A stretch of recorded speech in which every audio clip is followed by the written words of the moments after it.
Hello and welcome to Ninja Prep. This is Kapil Goyal, your educator and mentor for PG physics.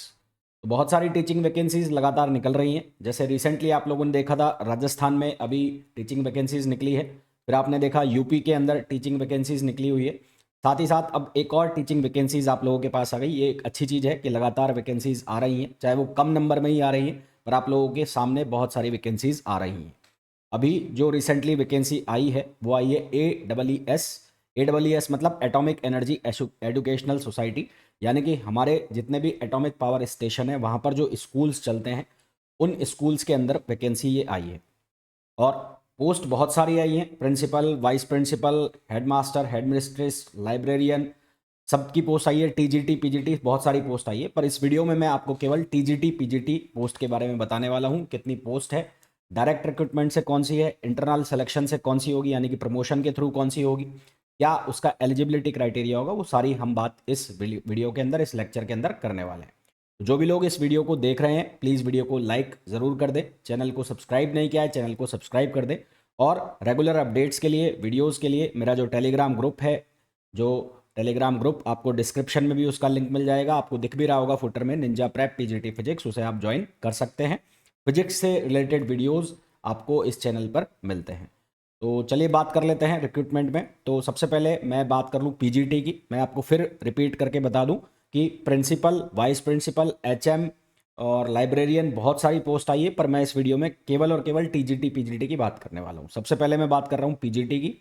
तो PGT के अंदर जो post आई हैं, PGT के अंदर जो पोस्ट आई हैं वो कौन कौन सी पोस्ट आई हैं पीजीटी के अंदर। तो post graduate teacher English, Hindi, Marathi, Tamil, physics, chemistry, mathematics, biology, history, geography, उसके अलावा economics, political science, commerce, computer science and electronics. ये सारी पोस्ट आई हैं किसके अंदर, पीजीटी के अंदर। टोटल जो पोस्ट हैं वो 228 हैं और ये 2024 की थी। और ये इसके ऊपर स्टार मार्क लग रहा है, एस्ट्रिक लग रहा है।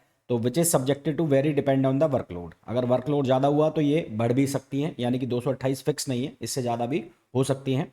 Workload after finalisation of sections annually subject to variation due to opening of new AECS and consequential growth। यानी कि 228 आपकी है, उसके ज़्यादा ये हो सकती है, वो डिपेंड करेगा क्या वर्कलोड रहेगा। क्लासिफिकेशन क्या है, equivalent to group B. Group B के इक्विवेलेंट ये जॉब होगी।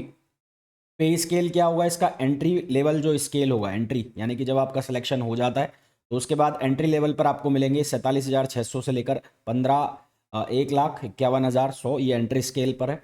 उसके बाद 2 साल का यहाँ पर प्रोबेशन होता है और उसके बाद फाइनल सिलेक्शन पर आपको ये सैलरी पेमेंट मिलेगा 67,000 से, और 2 लाख का पेमेंट का इसमें जो है सैलरी वो बनती है, जो फाइनल सिलेक्शन के बाद होगी। इनिशियली आपका 2 साल का प्रोबेशन होगा यदि आप सेलेक्ट हो जाते हैं। वेदर सिलेक्शन पोस्ट और नॉन सिलेक्शन। तो सिलेक्शन वाली पोस्ट यानी कि जो रिक्रूटमेंट होगा वो कौन सी पोस्ट का होगा, रिक्रूटमेंट यहाँ पर होगा PGT English, Hindi, Marathi, Tamil, physics, chemistry, mathematics, biology, history, geography, economics, political science, commerce and computer science. ये सिलेक्शन वाली पोस्ट है। सिलेक्शन वाली मतलब इनके अगेंस्ट रिटर्न टेस्ट लिया जाएगा, रिक्रूटमेंट होगा। और इलेक्ट्रॉनिक्स की जो पोस्ट है वो नॉट एप्लीकेबल, यानी कि वो नॉन सिलेक्शन पोस्ट में जाएगी। वो किस में जाएगी, नॉन सिलेक्शन पोस्ट में। एज लिमिट की बात करें तो 40 साल से ज़्यादा नहीं होनी चाहिए। और इसके अलावा जो कैटेगरी के लोग होंगे, यानी कि जो SC ST OBC PWD ex serviceman होंगे, उनको एक एज रिलैक्सेशन मिलेगा। साथ ही साथ जो AEES का यानी कि एटॉमिक एनर्जी का जो एम्प्लॉय होगा उसको भी 5 साल का यहाँ पर रिलैक्सेशन मिलेगा। और वैसे 40 साल से आपके ज़्यादा नहीं होनी चाहिए, इनकेस आप इनमें से किसी से भी, किसी के अंदर भी नहीं है। एडुकेशनल क्वालिफिकेशन की बात करें तो PGT English, Hindi, Marathi, Tamil, physics, chemistry, mathematics, biology, history, इनके लिए जो क्वालिफिकेशन है उसकी मैं बात कर लूँ तो एसेंशियल क्वालिफिकेशन क्या है, integrated post graduated course, graduate course from NCTE recognised university in the concern subject with at least 50% marks in the aggregate including BEd component. BEd आपके पास होना चाहिए, मतलब BEd will be must, BEd जरूरी है।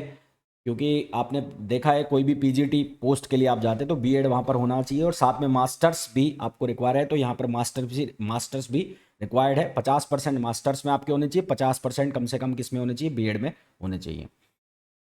फिर मास्टर डिग्री में जो सब्जेक्ट है आपका, जिस सब्जेक्ट के लिए आप अप्लाई करेंगे, मास्टर डिग्री के अंदर भी वही सब्जेक्ट होना चाहिए। जैसे कि आप अप्लाई करना चाहते हैं पीजीटी इंग्लिश के अंदर तो इंग्लिश आपका मास्टर डिग्री में सब्जेक्ट होना चाहिए, provided the candidate has studies concern subject at graduation level also. ऐसा नहीं है कि आपने ग्रेजुएशन आपने पढ़ा है किसी और सब्जेक्ट से और मास्टर आपने इंग्लिश से कर लिया तो आप उसके लिए एप्लीकेबल हो गए, तो आप उसके लिए एप्लीकेबल नहीं होगे। आपका ग्रेजुएशन और पोस्ट ग्रेजुएशन में, जो पोस्ट ग्रेजुएशन में आपका सब्जेक्ट है जिसमें आपने मास्टर्स किया है, वो ग्रेजुएशन में भी आपका सब्जेक्ट होना चाहिए। सेम सब्जेक्ट इसी तरह से हिंदी के लिए है। मराठी लैंग्वेज सब्जेक्ट है, और तो लैंग्वेज सब्जेक्ट है मराठी, तो लैंग्वेज में यहाँ पर जो मराठी है आपके ग्रेजुएशन लेवल पे होना चाहिए। इसी तरह से लैंग्वेज वाले लिखे हुए हैं सारे। फिजिक्स के लिए क्या है कि कंसर्न सब्जेक्ट और any specialisation in concern subject provided the candidate has studied concern subject at graduation level also. यानी कि आपने मास्टर्स किया है फिजिक्स में और उसके अलावा ग्रेजुएशन में भी आपके पास फिजिक्स होना चाहिए। सेम केमिस्ट्री के लिए, मैथमेटिक्स के लिए वो अंडरस्टूड है, वो सबके लिए फिर वही चलता चला जाएगा। यानी कि कुल मिला के आपके पास जो मास्टर्स है वो ग्रेजुएशन में भी वो सब्जेक्ट होना चाहिए, वो आपने पढ़ा हुआ होना चाहिए। 50% आपके बीएड में होने चाहिए और 50% ही आपके मास्टर्स में होने चाहिए। Proficiency in teaching in Hindi and English medium, आपको हिंदी मीडियम और इंग्लिश मीडियम में पढ़ाना आना चाहिए। डिज़ायरेबल क्वालिफिकेशन, अगर कोई क्वालिफिकेशन इनमें से आपके पास है तो वो वेल गुड है, वेल एंड गुड है। Experience of working in a school, knowledge of computer application, experience as a TGT in a recognised institution in concern subject. यदि आपके पास ये हैं तो आपको इसका बेनिफिट मिल सकता है। इसी तरह से अगर कंप्यूटर साइंस और इलेक्ट्रॉनिक्स के पीजीटी के लिए रिक्वायरमेंट देखें तो पीजीटी कंप्यूटर साइंस के लिए आपके पास क्या क्वालिफिकेशन होनी चाहिए? MSc computer science, IT MCA from recognised university with at least 50% marks.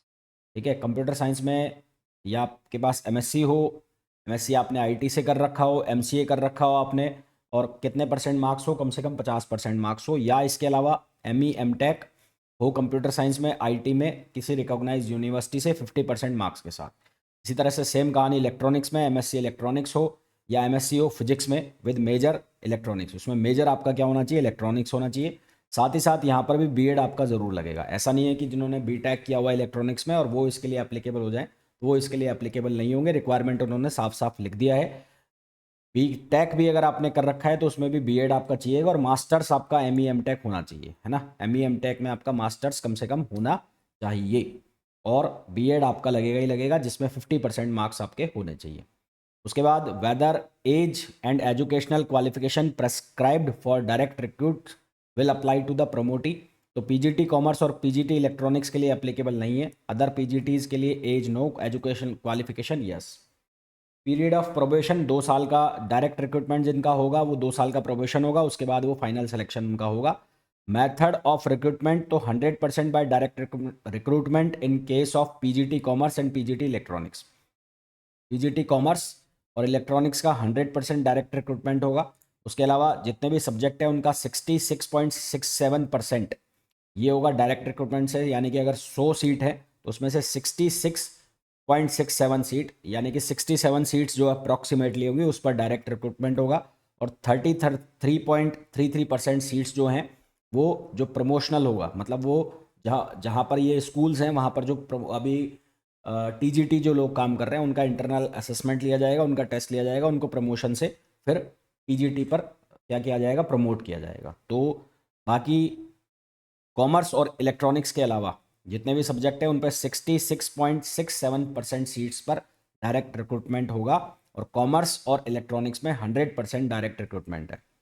In case of recruitment by promotion by, तो पीजीटी कॉमर्स और इलेक्ट्रॉनिक्स में कोई भी प्रमोशन नहीं होगा, यहाँ पर 100% डायरेक्ट रिक्रूटमेंट है, ये हम ऑलरेडी बात कर चुके हैं।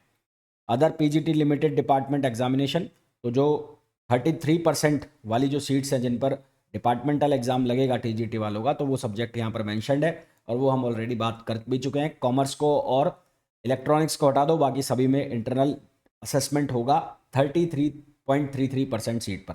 बाकी 67% सीट्स जो हैं वो डायरेक्ट रिक्रूटमेंट से फिल की जाएंगी। अब बात कर लेते हैं टीजीटी की। तो टीजीटी के लिए जो पोस्ट हैं वो किस किस में है? हिंदी, संस्कृत, मराठी, तमिल और एनी रीजनल लैंग्वेज, मैथमेटिक्स और physics, chemistry, biology, social science, computer science, arts, और पीईटी मेल फिजिकल जो टीचर होते हैं, एजुकेशनल टीचर, और यहाँ पर फीमेल पीटीआई जो होते हैं, ये टोटल पोस्ट है 638 और ये भी बढ़ सकती हैं depending on the workload. Qualification ये ग्रुप बी की होगी। एंट्री लेवल यहाँ पर स्केल होगा 44,900 से और फाइनल सिलेक्शन के बाद ये 5600 से और 177 यानी कि 1,77,500 तक ये आपकी जा सकती है फाइनल सिलेक्शन के बाद। वेदर सिलेक्शन पोस्ट और नॉन सिलेक्शन, तो TGT English, Hindi, Sanskrit, Marathi, Tamil, any other regional language, mathematics, physics, chemistry, biology, social science, ये सारे के सारे सिलेक्शन पोस्ट हैं। और कंप्यूटर साइंस वाली है, आर्ट्स है और ये पीईटी वाली है, ये नॉन सिलेक्शन पोस्ट है, नॉट एप्लीकेबल में है ना। उसके बाद एज लिमिट यहाँ पर भी वही है 35 साल, 5 साल का रिलैक्सेशन है। वहाँ पर 40 साल थी पीजीटी में, यहाँ पर है 35 साल और 5 साल का रिलैक्सेशन है। जैसे वहाँ पर 5 साल का रिलैक्सेशन था, यहाँ पर भी 5 साल का रिलैक्सेशन है। एजुकेशनल क्वालिफिकेशन की बात करें तो टीजीटी इंग्लिश, हिंदी, संस्कृत के लिए एजुकेशनल क्वालिफिकेशन में एसेंशियल क्वालिफिकेशन क्या है कि आपके 50% मार्क्स होने चाहिए बीएड के अंदर और उसके अलावा ग्रेजुएशन में भी आपका वो सब्जेक्ट होना चाहिए और ग्रेजुएशन में भी आपका 50% होना चाहिए। ग्रेजुएशन में भी कितना परसेंट होना चाहिए? 50% होना चाहिए। यहाँ पर ये आपसे सी टेट मांग रहे हैं ना, क्या मांग रहे हैं? यहाँ सी टेट मांग रहे हैं। तो यहाँ पर CTET paper second qualify आपका होना चाहिए। सी टेट सेकंड यहाँ पर मांग रहे हैं, एसेंशियल है। 50% बीएड में, 50% आपका ग्रेजुएशन में और सी टेट आपसे ये मांग रहे हैं, ठीक है। ये बाकी सभी के लिए एप्लीकेबल है। ये टीजीटी में, पीजीटी में नहीं मांग रहे सी टेट, ये टीजीटी में मांग रहे हैं। इसी तरह से टीजीटी मैथ्स और फिजिक्स, केमिस्ट्री, बायोलॉजी, इनके लिए क्या रिक्वायरमेंट है? 50% आपका बीएड में होना चाहिए, 50% आपका ग्रेजुएशन में होना चाहिए। ग्रेजुएशन में वो सब्जेक्ट आपका होना चाहिए। और यही वही यहाँ पर भी क्या मांग रहे हैं? सी टेट जो है उसकी मांग रहे हैं। The candidate should have studies mathematics as elective main subject in at least 3 years और 6 सेमेस्टर ऑफ कोर्स। फिजिक्स आपने पढ़ा हो एटलीस्ट 1 ईयर और 2 सेमेस्टर के लिए, जो मैथ और फिजिक्स के लिए अप्लाई करना चाहता है उसके लिए। 1 out of chemistry, electronics, computer science, statistics एटलीस्ट 1 ईयर और 2 semester of the course. The candidate who studies under choice based credit system CBCS with the above subject are also applicable to apply, ठीक है। Candidate with BSc honours in physics और chemistry are not eligible for the post of TGT maths and physics. जिसने BSc honours physics से किया है या chemistry से किया है तो वो TGT फिजिक्स और मैथ पोस्ट के लिए एप्लीकेबल नहीं है। जिसने पास कोर्स से BSc किया है वो अप्लाई कर सकता है। इसी तरह से अगर हम बात करें केमिस्ट्री बायोलॉजी की, तो यहाँ पर आपके पास जो 3 साल है या 6 सेमेस्टर है उसमें ये सब्जेक्ट्स कोई होने चाहिए। बायोलॉजी आपने पढ़ा होना चाहिए, life science, botany, zoology as honours और main subject in at least 3 year और 6 semester of the course. Biology, life science, subsidiary subject जो आपके होने चाहिए केमिस्ट्री, बॉटनी, जूलॉजी। बॉटनी अगर आपका मेन सब्जेक्ट था तो आपके सब्सिडरी सब्जेक्ट होने चाहिए केमिस्ट्री, जूलॉजी। जूलॉजी आपका मेन सब्जेक्ट था तो आपके सब्सिडरी सब्जेक्ट होने चाहिए केमिस्ट्री और बॉटनी, अगर आप केमिस्ट्री और बायोलॉजी के लिए TGT में अप्लाई करना चाहते हैं तो ये आपका सब्जेक्ट कॉम्बिनेशन होना चाहिए। इसी तरह से फिजिक्स में और मैथ्स में अप्लाई करना चाहते हैं तो वो आपका सब्जेक्ट कॉम्बिनेशन होना चाहिए।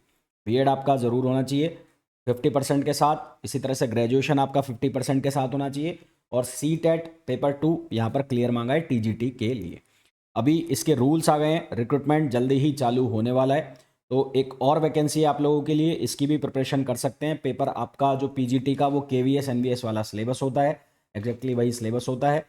पोस्टिंग आपको कहाँ मिलती है? जितने भी एटॉमिक स्टेशन होते हैं वहाँ पर, जो स्कूल्स होते हैं वहाँ पर इनकी पोस्टिंग होती है। और बाकी जब फॉर्म स्टार्ट हो जाएंगे, एप्लीकेशन फॉर्म, तो उसके ऊपर भी वीडियो मैं बना दूंगा कि फॉर्म किस तरह से फिल किया जाना है। जो भी लोग इस वीडियो को देख रहे हैं प्लीज़ वीडियो को लाइक ज़रूर कर दें। चैनल को सब्सक्राइब नहीं किया है प्लीज़ चैनल को सब्सक्राइब ज़रूर कर दें। मिलते हैं नेक्स्ट वीडियो में, till then thank you, bye bye.